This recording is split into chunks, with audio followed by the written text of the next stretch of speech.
The setup of hammer curls, you're going to have your feet underneath your shoulders, elbows tucked close to your body with your palm facing each other. You're going to pull the dumbbells up, keeping your elbow close to your body and then slowly lowering it down.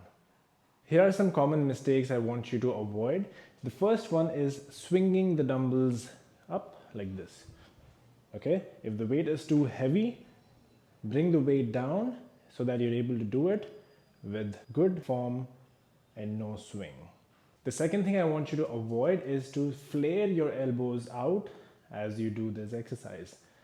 Make sure the elbows are tucked close to your body and just the arms go up and down. The third thing you need to avoid is arching your lower back. So if the weight is too heavy, you might end up leaning back in order to bring the dumbbell up. The best thing to do is to lower the weight, keep your back straight, keep your abdomen engaged, and then pull up.